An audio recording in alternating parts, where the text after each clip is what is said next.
Hey everyone, welcome back to Honest Try TV. Jason here. We have Bob as well. Hello! And today what we're going to do is a DIY. We're going to add a receptacle or outlets or holes or whatever you call it right up here. So then we can connect the little camera right there, right? So there's no wires dangling.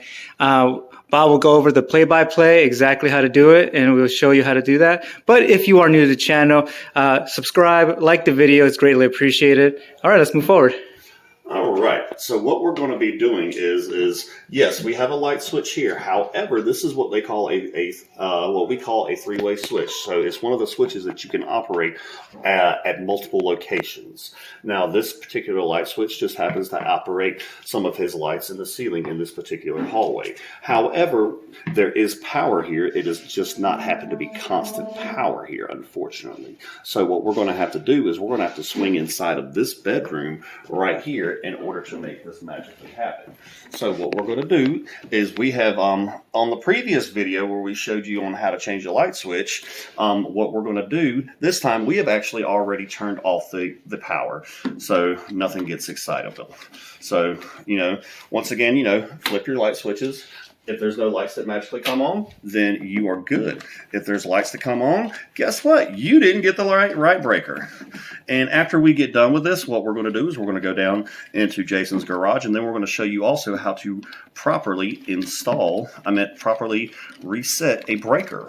Sweet. So, same way with the switches of the replacement aspect, what we're going to do is we're going to take all of these screws out. And one good thing to do in a good common practice, take the butt end of your screwdriver and kind of smack it. And what that's going to do is that's going to break all of your paint away. So whenever you take your switch off, it doesn't magically take your paint off with it, because the struggles can be real and nobody wants to have to repaint just for this little silly aspect. So then after you get your plate off, what you're going to do is you're going to take all of these screws off of this light switch. Yes, you can use a drill for this aspect. However, I just wasn't trying to be about that life today. All right, so now that we got all of the switches out, what we're going to do is we're going to pull all of these individual goofy wires out. Don't be intimidated by this. As long as you follow these basic steps, and you could possibly find some other YouTube videos that may do what you need them to do.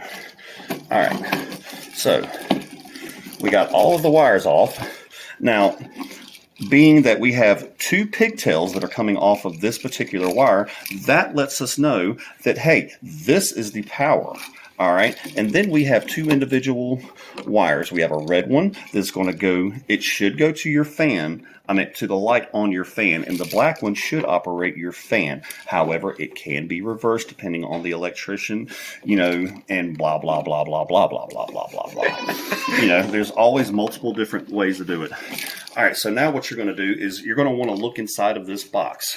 All right, you're going to see these little tabs right here. Sorry if my fat fingers are in the way. And what we're going to need to do is we're going to need to open up one of those, because what we're going to do is we're going to magically slide a piece of 14.2. Wait a minute, did I grab 14.3 like a dum-dum? I think I did. Squirrel, wrong one. All right, we're going to use this particular wire, because see, we only have a hot, a ground, and a neutral, and that's all that would be required for this particular receptacle. So what you do is you come under here. Now, there's lots of different ways that you can do this. What I like to do is take a flathead, and then you're going to start by just nipping the top of that, and you're going to get that little bridge out that goes in between them. All right, and just kind of slide your screwdriver in there. All right, now that is going to allow you a gap in there. So then what you're going to do is you're just going to grab hold of that side and possibly struggle. Sometimes you don't struggle. And sometimes you literally need to take your screwdriver and put it right there and just go. And that will magically open, because see, there's little bitty gaps and pieces right here. All right.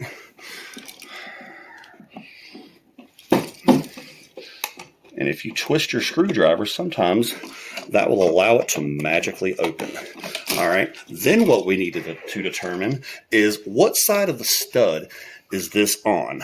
Now, on this particular one, when I smacked it, it actually knocked the thing back. So that's telling me that we've got a stud right there. Yeah. So for future reference, don't smack it as hard as I did. And always have you a magic eraser on you in case you have a little bit of dirt on your hands. So now that we can't get that necessarily in, it's not the end of the world. What we can do is we can just take, it has lots of different names. Some people call them drywall knives. Some call them jab saws. I call it a jabby stabby. Jabby stabby. Jabby stabbies are specifically designed to cut sheetrock. And you can also use this in there as well to go in there and just kind of twist. Okay. So then what we're going to do is we're going to go to the other side of the wall, and then we're going to determine exactly where we need to put this receptacle. So what you're going to need to do this is you're going to need what they call a pop-in box. As you see, it doesn't have any nails. I have a different type of box that actually does have nails on it. And that is going to be this particular style. This particular style is for when you don't have sheetrock on the walls already. However, if you have sheetrock, what happens is you cut it to this outside diameter. And when you go to put it in, these little wings grab the sheetrock. And as you're tightening this screw, it pulls it close to the sheetrock where everything magically tightens up and it doesn't fall out of the dang wall. So nice. What we're going to do is go to the other side of the wall. Try to make sure that you don't use a Sharpie, because if you accidentally miss, it's no bueno, because then you're going to have to put 7 coats of paint on there just to cover that one particular piece of Sharpie. Oh, Lord. All right, so we know that we have a stud right here on the other side, and this even confirms that that's a stud right there. So we know that this is a stud right here. So what we need to do is ensure that we're going over about 1.5 inches over, because that's the general width of a stud. And then we're going to just take that and just go straight up. You know, obviously, I am a professional, so I've done this for 24 years. I can pretty much eyeball the crap out of this stuff, and it magically always works out for my particular favor. Nice. What we're going to do is we're going to set this up there, and that's going to give me my bearings of about where I need to be. And then I'm going to take that and make a little jabby stabby mark. All right. So instead of actually going in and hitting this with the palm of your hand, what you possibly can do is you can possibly risk damaging your sheetrock. And that's no good, because then you have to then you're going to go find something in here that will show you how to redo sheetrock. Now, what I particularly do is I take my box and I lay my box up on the side of the wall. And now what I'm going to do is I'm going to gently cut.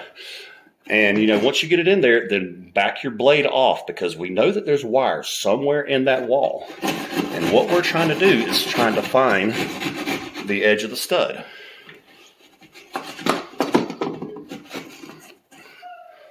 All right, now that we know that we're wide enough, what we can now do, see, all the sheetrock dust magically just ended up in there.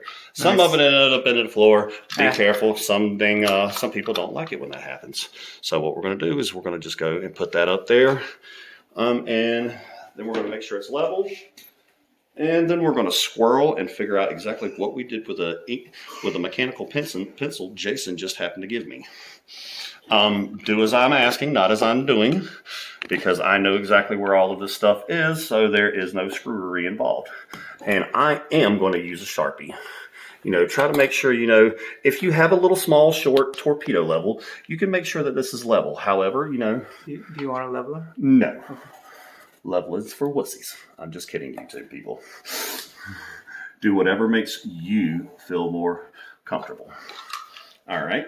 So now that we've got that marked out, we're going to take our jabby stabby again, and we're going to put this back up against the wall, and then we're going to come over here to our marks. All right, when you get to the last little bit, take it and kind of turn. That way you ensure that this doesn't magically fall out. And you remember what I was saying, that we angle our stuff back because we know that there's wires in the wall. Look, there's magical wires right there. Whoa. That is going to be a hot wire right there. And this is going to be your actual 3-wire that goes to your ceiling fan. So now that we got a magical hole in the wall, we always test fit our boxes first to ensure that it's going to fit in there. Sometimes you got to give them a little lovely tap. You know, if you have to beat the snot out of it, obviously you have not cut the hole correctly. And then you must rinse and repeat. Now, when you get that pushed in to ensure that this is going to fit, that little the little lip that comes down, and I showed you that connects to the sheetrock, it's going to drop.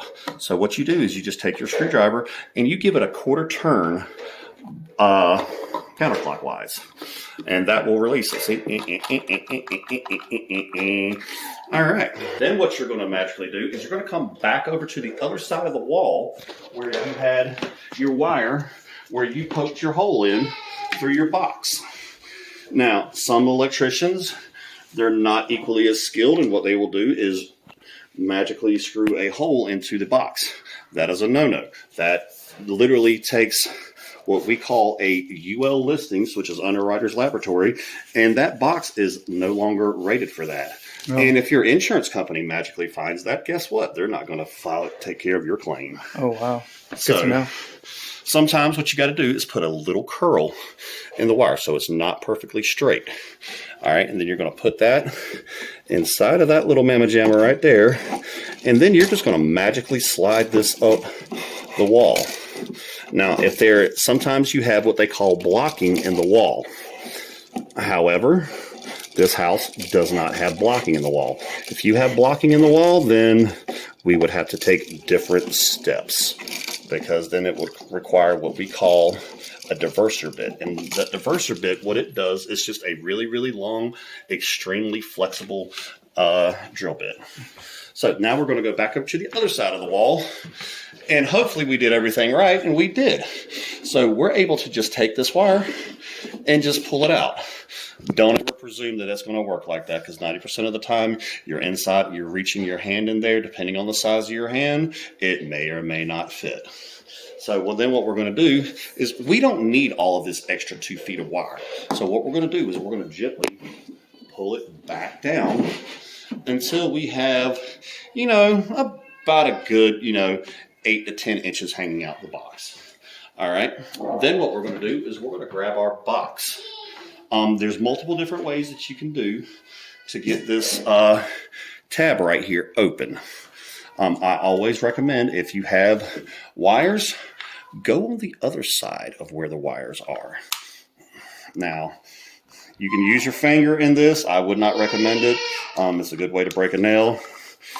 So just take your screwdriver and then just kind of push up on it. You're not wanting to break this at all. So now then what you're going to need to do is you're going to grab a utility knife or some type of knife. All right. And you are going to very, very lightly score this insulation. If you have a brand new blade, just very gently rub it across. All right.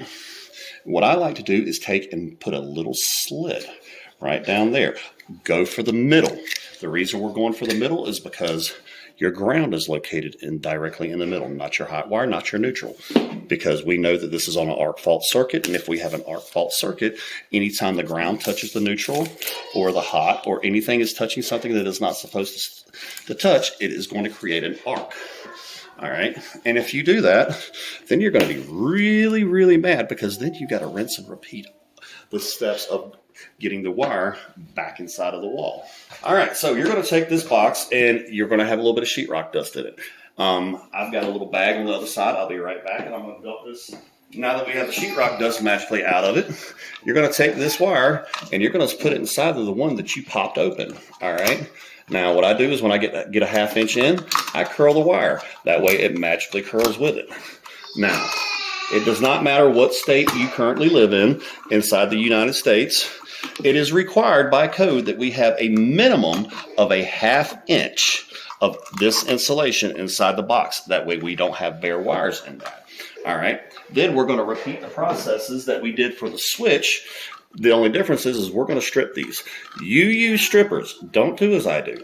I've been doing this for a long time. I know literally the feel of the insulation, and I can do this without crimping the actual physical wires. to all the naysayers on YouTube that says, oh, you can't do that, you're going to break the wire. If you can't, that means you don't have the skills that I have. So man, boo-boo. All right. And then we're going to curl those wires because we're not lazy electricians or homeowners. And we want a good positive connection for the life or duration of the time that we stay in this house. So we've got all of those wires curled. Now we're going to come over here. This is a 15 amp 120 volt receptacle. Now, this particular one, there's multiple different types.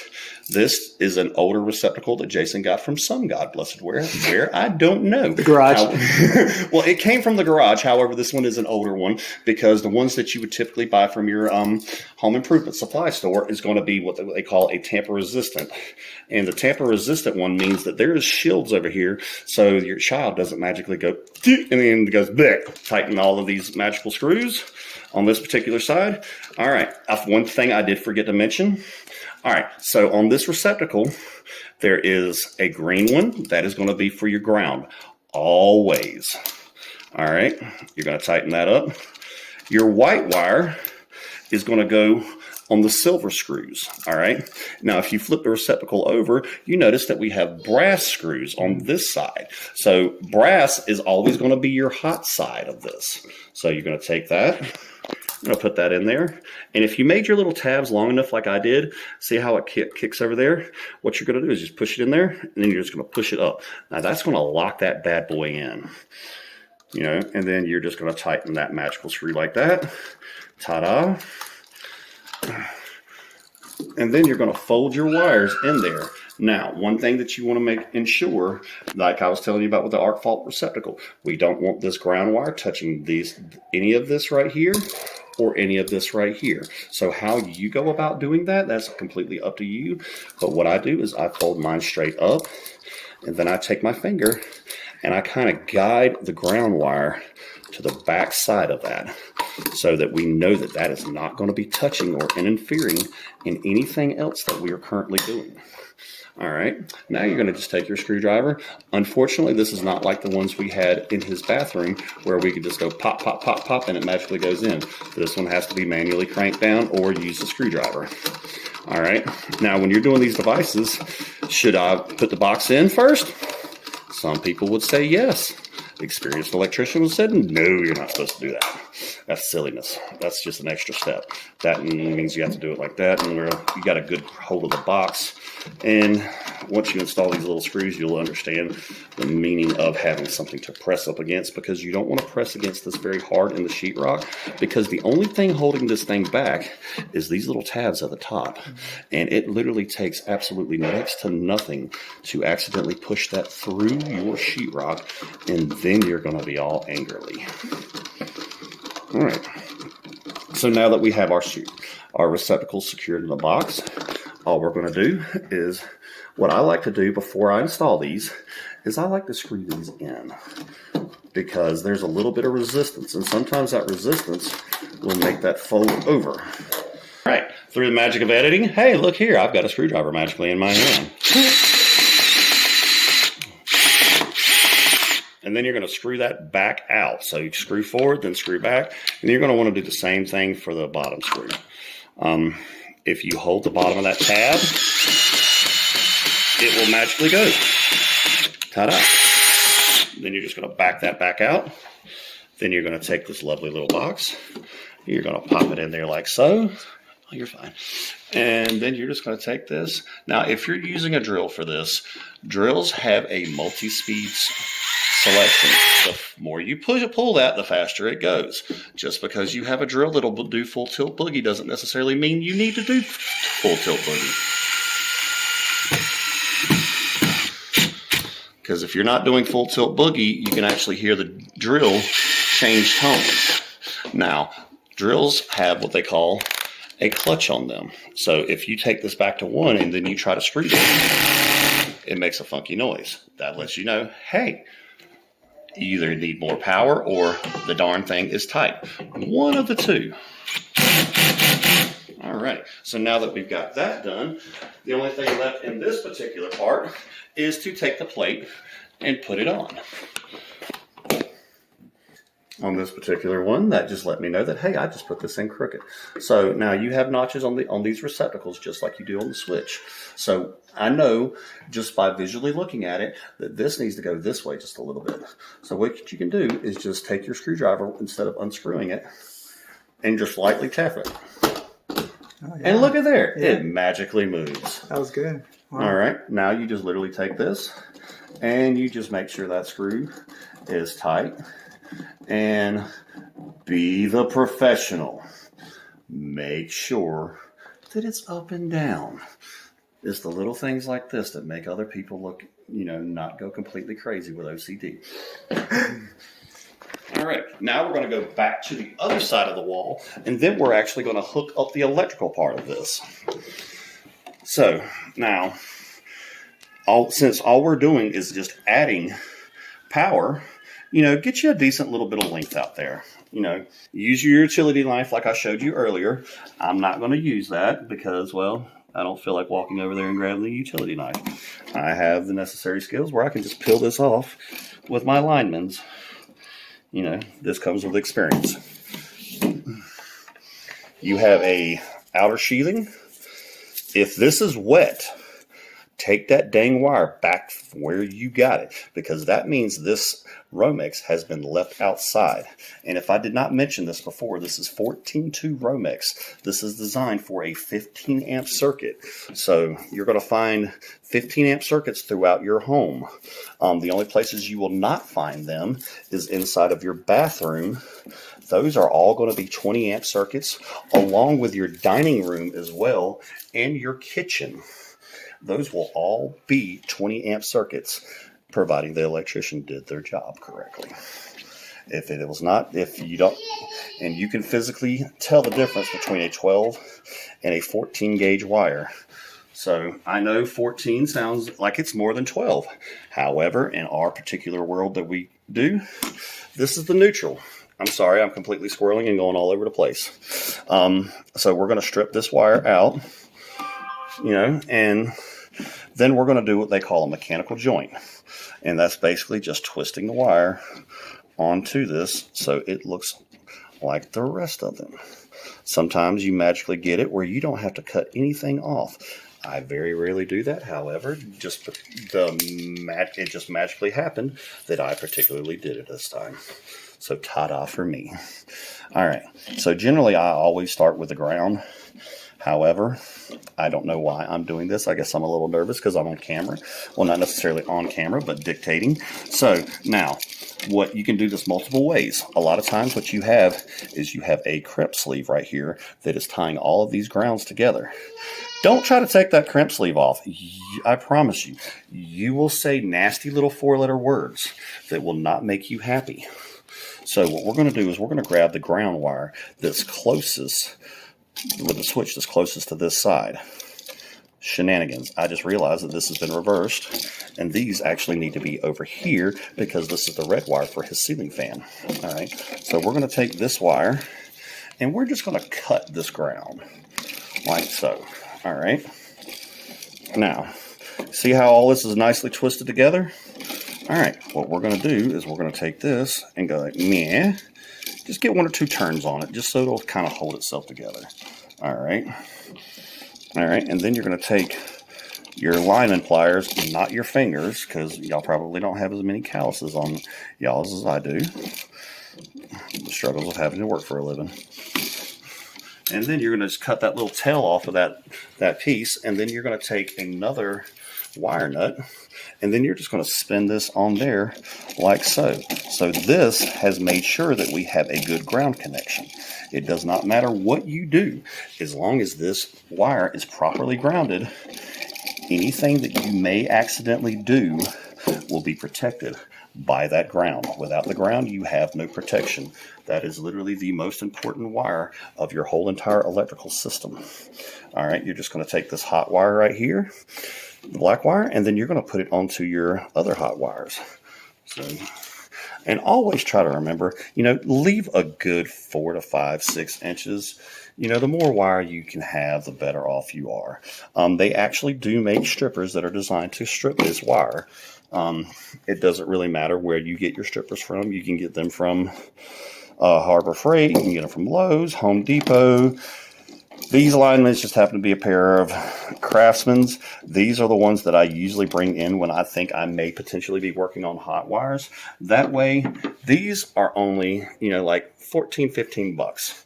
I have a pair of Klein linemen's in my car, and those are like freaking $47. Wow. You don't want to dang accidentally blow a hole in those because you don't want to have to replace that because the dang things are expensive. Now, for this other piece, before we put everything back in here, what we're going to do is we're going to take our little jabby stabby saw and we're going to take this plate and we're just going to put that directly under there because we don't want to get all of this stuff on Jason's carpet because Nicole might beat us up.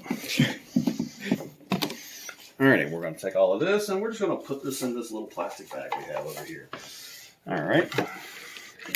Then we're going to take our alignment pliers and grab right at that screw piece. And then we're going to attempt to pull it forward. Now that just showed me that I did not cut enough sheetrock. So I'm going to run this around the top edge lip.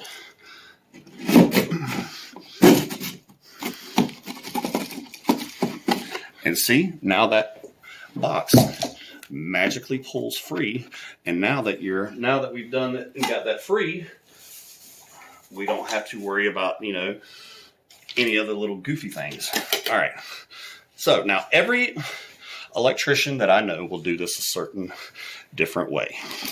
I always take my grounds and I put them back in a corner. Every electrician you'll ever meet will have a different way of doing this. However, you try to flatten this back. All right. Now just take your neutrals and you're going to do the exact same thing and fold that back in there. All right. Keep mindful. You want to keep most of your pressure over here because if you try putting pressure over here, that's just going to fall back in the dang wall again because the struggles are real. All right. So now that we got all of that back in there, we're going to start from our farthest point. And like I said, every electrician will do this a little bit different. If you have backstabs, just kind of push those back in there like so. All right. You're going to line that bad boy up.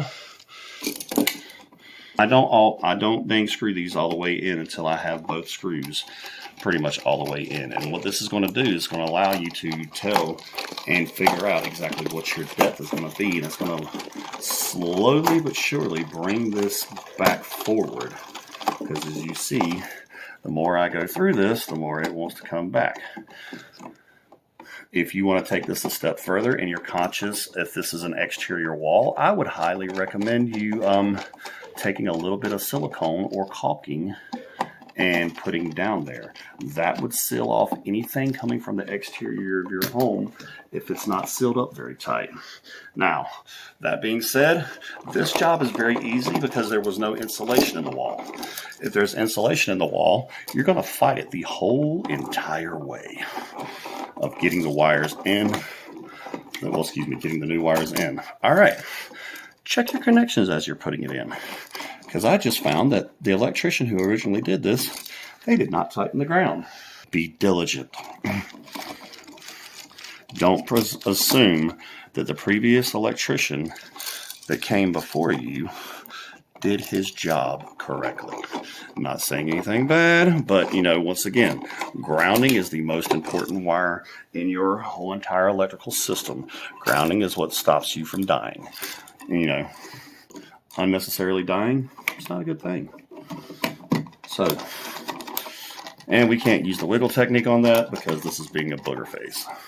Alrighty. Now, once again, same way we did with the last switches that we installed, we want to ensure that they are all going to be lined up. So if all of these are pointed that way, we're also going to do the same exact thing with this other one to ensure that. That way, when we go to put the plate on, everything magically fits. Cover back on. Not 100% sure where that other screw magically went, but